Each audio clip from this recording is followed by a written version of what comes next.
अफसोस, कल अरविंद केजरीवाल गोवा में जाते हैं। गोवा में कई बड़ी बड़ी घोषणाओं को दोबारा से रिपीट करके आते हैं। वो कहते हैं कि सभी के लिए रोजगार। अरविंद से मैं पूछना चाहता हूं, आप गोवा के लोगों को, उत्तराखंड के लोगों को रोजगार का सपना दिखाते हो और वादा करते हो सभी को रोजगार। सही बात है, सबका हक है, रोजगार मिलना चाहिए। लेकिन जहां चुनाव होना है वहां जाके ये बात करते हो। लेकिन जब दिल्ली में आप लगातार 3 बार मुख्यमंत्री की शपथ ले चुके हो, तो क्या दिल्ली के युवाओं को अधिकार नहीं है रोजगार का? मैं आपके माध्यम से सरकार से, ये दिल्ली वासी, दिल्ली के जो युवा हैं, उनकी तरफ से मांग रखता हूं, अरविंद केजरीवाल के अपने जॉब पोर्टल पे, जो पिछले दिनों इन्होंने लॉन्च किया था, हालांकि आज की डेट में इस पोर्टल पे आप लॉगिन करेंगे, आप नहीं कर पाएंगे अपने आप को रजिस्टर। लगभग 13,27,000 बेरोजगार युवा जो पहले से रजिस्टर्ड हैं, इसमें तो यह भी नहीं है कि हमारे पास डेटा नहीं है। आखिर उनको आप जॉब क्यों नहीं देते? गोवा में जाके कहते हैं, उत्तराखंड में जाके कहते हैं, पंजाब में जाके कहते हैं कि हम रोजगार नहीं तो भत्ता देंगे। तो रोजगार पे जहां आप यदि इन प्रदेश के लोगों को रोजगार देने की बात कर रहे हो, युवाओं को, तो दिल्ली के युवाओं की तरफ से मैं मांग करता हूं, सबसे पहले इन रजिस्टर्ड 13,27,000 जो कुछ युवा आपके यहां रजिस्टर्ड है, उनको जॉब कब देंगे, इसका जवाब दीजिए। जहां ये पक्ष है, दूसरा कहीं जो लोग ऑफिस में हैं, उनको कहा जा रहा है कि अपनी टेस्ट रिपोर्ट लेके आइए। कोई स्टूडेंट किसी एग्जाम में बैठ रहा तो वहां पे उसको आवश्यकता है। ऐसे लोगों की परेशानियों के लिए भी कोई हल सरकार की तरफ से नहीं ढूंढा गया है, ना कोई इस तरह का कदम उठाया गया कि उन लोगों के लिए क्या व्यवस्था है। जहां पर मैंडेटरी है, ट्रेवल करते समय कोविड रिपोर्ट की आवश्यकता है, ऑफिस में ज्वाइन करने के समय कोविड रिपोर्ट की आवश्यकता है, और ये तमाम परेशानियां दिल्ली के लोग प्रतिदिन महसूस कर रहे हैं। इसीलिए हमारी मांग है कि व्यापक स्तर पर टेस्टिंग अभियान चलाया जाए। आईसीएमआर की गाइडलाइंस का सहारा लेकर के टेस्टिंग को ना रोका जाए। सच यदि हम स्वीकार करें, सच का सामना करें, तो मैं समझता हूं संक्रमण के खिलाफ हम लड़ सकते हैं और जीत सकते हैं। इसीलिए हमने और पार्टी मीटिंग की भी मांग की थी। सुझाव और सजेशंस पे बात होनी चाहिए। संक्रमण के खिलाफ सब मिलकर जंग लड़ सकते हैं।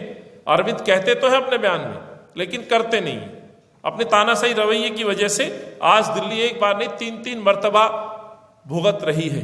50,000 से ज्यादा मौतें पिछले लहर में हुआ, और अभी भी जो मौत के आंकड़े हैं, जो सरकार स्वयं से स्वीकार कर रही है, प्रतिदिन औसतन 25 से 30 के बीच में मौतें दिल्ली में हो रही हैं।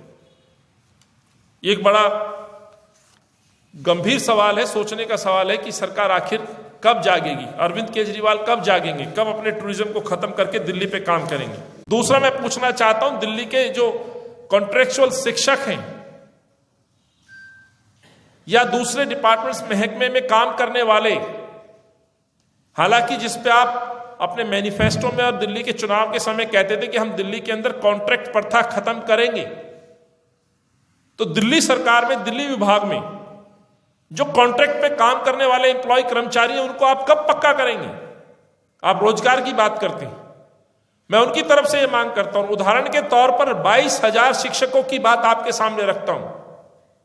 शिक्षक आपके घर जाते हैं, उप मुख्यमंत्री शिक्षा मंत्री के घर जाते हैं, आप उनको कांग्रेसी कार्यकर्ता के नाम के साथ वापस भगा देते हैं, अनसुना करते हैं। मैं कहना चाहता हूं, ये ना कोई कांग्रेसी कार्यकर्ता इस शिक्षक के गुरु है, बच्चों को पढ़ाने और उनके भविष्य को संवारने का काम करते हैं। इन शिक्षकों ने तमाम पार्टी के दलों को बुलाया, आमंत्रित किया, आप आइए हमारी बात रखिए। और मैं गर्व से कहना चाहता हूं, कांग्रेस के कार्यकर्ताओं ने उनको सपोर्ट दिया है, बल्कि उनकी आवाज को अपनी आवाज दी है। लेकिन उनको इस तरह से कांग्रेसी कार्यकर्ता कहना, उनका अपमान करना है। इसीलिए हमारी ये मांग है, यदि आप कहते रोजगार देंगे तो दिल्ली के युवाओं को रोजगार दें। दिल्ली के जो कॉन्ट्रेक्चुअल स्टाफ हैं, जो शिक्षक हैं, उनको आप पक्का करें।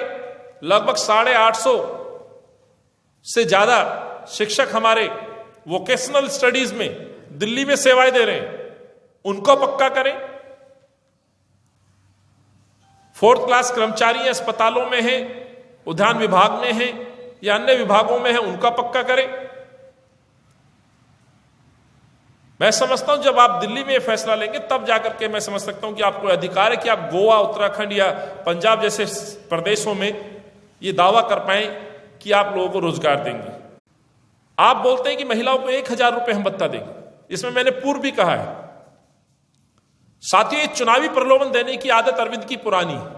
ये कई महिलाओं को सशक्तिकरण की बात नहीं कर रहे हैं। सच्चाई तो यह है कि महिलाओं और मेरी बहनों को 1,000 रुपए का लालच प्रलोभन देकर के वोट प्राप्त करके मुख्यमंत्री बनने का सपना देख रहे हैं। यदि आपकी नीयत सही होती, नीयत साफ होती, तो मैं समझता हूं दिल्ली के अंदर पहले से एक लाडली योजना है जो शिलाजीत कांग्रेस की देन है। ये लाडली योजना बच्चों को बचपन में, स्कूल के समय में ही सशक्त करने का काम करती है और धीरे धीरे उसके स्कूल के खाते में धीरे धीरे फिक्स अमाउंट डाल करके 12वीं तक उसको राशि दी जाती है, जिससे कि बच्ची अपने 12th के एग्जाम के बाद हायर एजुकेशन में जाए तो उस पर कोई बोझ ना पड़े, अपनी फीस भर सके, माँ बाप से कोई आर्थिक मदद ना ले, अपने सपनों को पूरा करने के लिए सरकार की मदद से अपने जीवन को बना सके। लेकिन अफसोस ये है कि अरविंद केजरीवाल साहब उस लाडली योजना को पंगु बना देते हैं। 7 साल में 1 रुपया नहीं बढ़ाते। तो आपकी नीयत पे प्रश्न उठना लाजमी है। क्या चुनावी दृष्टि से आप केवल 1,000 रुपए मांगना चाहते हैं? आपकी नीयत सही है तो लाडली योजना की आप राशि क्यों नहीं बढ़ाते? जो राशि कांग्रेस के समय में 1 लाख रुपए बच्चियों को 12वीं पास करने के बाद दी जाती है, हमने पहले भी मांग की। आपको वाकई महिलाओं की सुध है तो लाडली योजना को कम से कम डबल करें।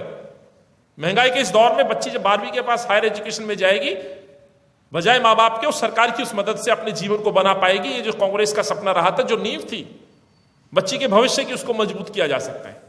और आप फिर वही सवाल उठता है कि गोवा, उत्तराखंड, पंजाब में बात करते हैं तो दिल्ली की महिलाओं ने आखिर क्या गुनाह किया है? मैं पूछना चाहता हूं, आखिर क्या गुनाह किया है? दिल्ली के अंदर अभी भी 52 लाख लोगों के राशन कार्ड पेंडिंग है। परिवार के मुखिया की बात करूं तो दिल्ली के अंदर लगभग 14.5 लाख परिवार के जो मुखिया है वो महिला जानी जाती है। याद होगा, दिल्ली में जो राशन कार्ड बनता है वो महिला के नाम से बनता है। पहले से जो राशन कार्ड है उनकी भी मुखिया राशन कार्ड की महिला है। और नए राशन कार्ड आपके यहां अप्लाइड है। 7 साल में 1 राशन कार्ड नहीं दिया, लेकिन उनकी मुखियाओं के नंबर और परिवार का नाम तो आपके पास। तो क्यों नहीं उन मुखियाओं को आप 1,000 रुपए हर महीने देने का काम करते हैं? राशन कार्ड बनाने पे आप बहाना बनाते हो। गोवा में 1,000 रुपए देने की बात करते हो, उत्तराखंड में बात करते हो, पंजाब में 1,000 रुपए देने की बात करते हो। तो आपके पास तो पहले से ही राशन कार्ड के नाम पर आंकड़े उपलब्ध हैं। मैं ये मांग करता हूं दिल्ली महिलाओं की, बहनों की तरफ से कि 1,000 रुपए देने का वाकई आप निर्णय लेना चाहते हो गोवा में, तो दिल्ली की महिलाओं को, मेरी बहनों को तुरंत 1,000 रुपए दें।